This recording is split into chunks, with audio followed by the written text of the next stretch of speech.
Good evening, Des Moines. Welcome to, and the rest of the world, welcome to the N Lefty program, broadcasting to you live from the webcast1live.com studios in sunny, almost chilly Northside Des Moines. This is Lefty. As always, we're bringing you the perspectives you love from the side you hate, because once again, my partner in crime, the big man on campus, my beloved Dr. Pat Petrosh, is still cavorting around Europe, that socialist, disgusting, dirty hippie Europe that he loves so much to visit. And once again, we're bringing in a friend of the show to help me man the reins, because I can't be trusted with the show by myself. I've proven that.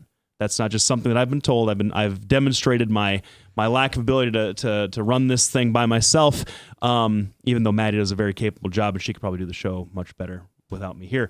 But we have a friend of the show, Rabbi David Kaufman, has generously decided to spend an evening with me this evening. We're talking about two of our favorite things. Rabbi, how are you doing? I'm doing great. Good. I saw a couple of weeks ago, I think Sukkah just got done around the 6th, I think, the 5th to the 6th. Did you have a good festival? We did. Excellent. We did, and just ran a Des Moines marathon, half marathon on Sunday. Oh, man. Finished my first race ever, and it was a half marathon. I'm a little sore today. I can about imagine. I think that I've probably run about maybe 4 marathons in my, not all at once. I can't do marathon. Not all at once. I've broken up 1 mile at a time. Yeah, about 1 or 2 at a time over the last 25 years or so. I went to the gym. I'm getting back on the horse this week, and I feel you on the soreness. Another sore spot in this little first segment that we usually do here. Another sore spot is that my beloved.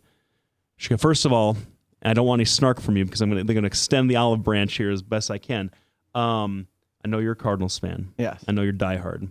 I want to extend an insincere apology for the National League Division Series, but I don't want to hear it, because we're down 2-0. Yeah. And we could both agree. I would root for the Cubs. If you would have to. I've been rooting for the Cubs in this series, as a matter of fact. You would have to, I think, as a Midwesterner. I'm not a Mets fan. Oh, who could be?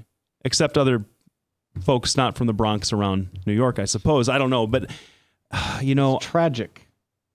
It's terrible, and I gotta say, I'm not feeling good. I feel kind of the way that I felt in 2007 and 2008. But this team doesn't feel the weight of history. So I'm a little bit encouraged that maybe we get to Chicago, we throw. They can certainly hit. They can hit. Well, they haven't shown it. That's not in the last 2 games. And I'll tell you this. I wonder.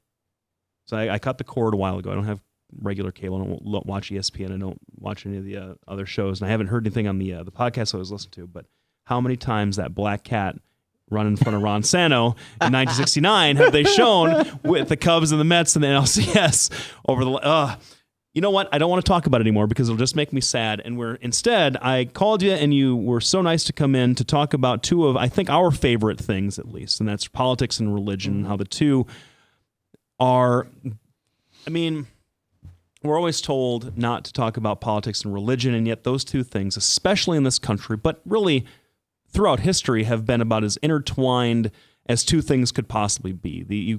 You almost can't have one without the other, because in my opinion, I feel like while politics could get by without religion, because of religion's unique role in our history as telling stories and being able to, I think the way that Reza Aslan puts it, kind of orient us to the world. Religion helps the world make sense. For a lot of people, that's how politics works, and I don't think you can have religion without some kind of politics, because anytime you get 3 people together, you're going to have some kind of political disagreement. And so I'm very glad to have you and your expertise on those 2 subjects, because and I'm going to pose a couple of questions before we go to the first break. One, and the responses, the general response that I'm interested in, first off, is whether or not you agree with the premise. And one is that the 2016 primary so far, this 2015 election cycle that we've been following rapturously since April or March. To me, from a religious perspective, is different than it has been, at least in the last couple.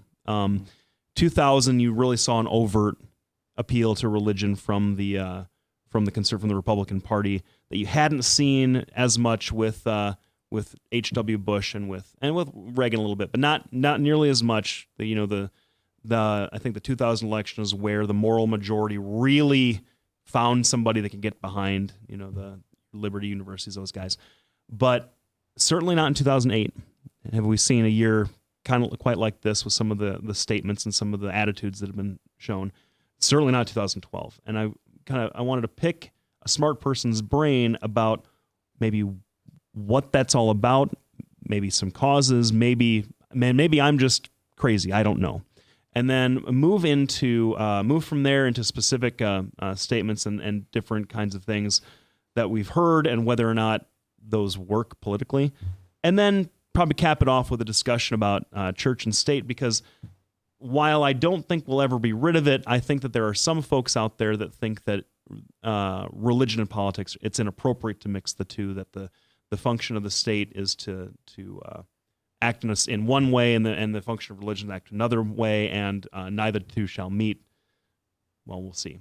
But so if you're down, I guess, do you think that 2016 is a little bit different than the past few, at least? Well, I mean, there are a number of things that make it different right off the bat. The first one is the Supreme Court's gay marriage decision. Sure.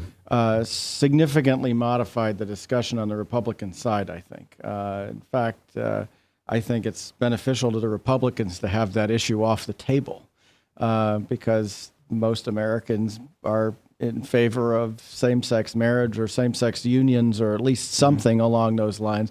And so as long as that was one of the major issues the Republicans were putting forward, they were doing damage to themselves, I think, in the overall election.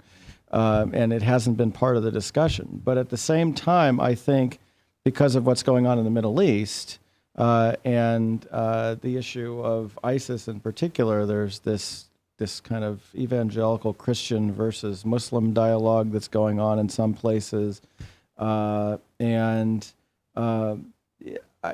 I think that there's a desire for some of these candidates who don't have a connection, or don't have a traditional political background, to try to connect to the conservative party, the conservative political supporters in the Republican Party, to try to give themselves some identity that people can grab onto. So Trump, who really has not been a religious candidate, is sitting there trying to put forth ideas that he thinks are going to connect to that. He's carrying his Bible around with him now. Yeah. And I think Ben Carson, I think that's really part of his normal identity. I think some of these other issues are more difficult for him to connect to, because I think he really comes from a religious perspective. Mm-hmm. Well, okay, so, and we're gonna maybe take this first break early, because that's a nice place to leave off. But there was another issue that you kind of set up quite nicely, and that is, sure, we have same-sex marriage off the table, and I think that they certainly aren't getting questioned about it anymore because it's resolved. Yeah. However, what a few and candidates, especially these who are considered mainstream, who have political experience, your Mike Huckabees, your Rick Santorums, and your Ted Cruzes, have campaigned on it. They're campaigning on it big time, and they're campaigning on it from the side of it's an attack on religious liberty. So right after this break, please check out our sponsors. We've got Bertrosian Associates at bertrosianassociates.com. That's Doc's outfit. We've got Labinas Law Firm at labinaslawfirm.com. That is my spot there on the south side.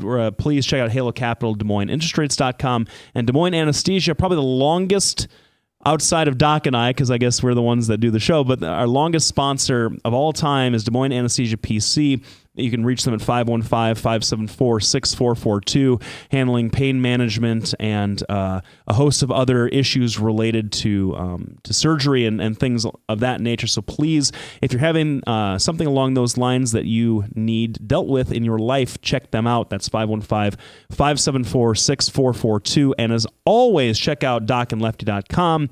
The Rabbi was good enough to submit a blog for the website, which we certainly appreciate. That was a little while ago. I might have to talk him into doing one for me, because I haven't been writing for a while, which is getting to be a problem. But also, if you want to call in, this is a show that I think we could use maybe some other perspectives on, just because it is one of those things that we're not supposed to talk about, right, in polite company. So call into the show, 515-244-0077. We would love to talk to you. We'll be back right after.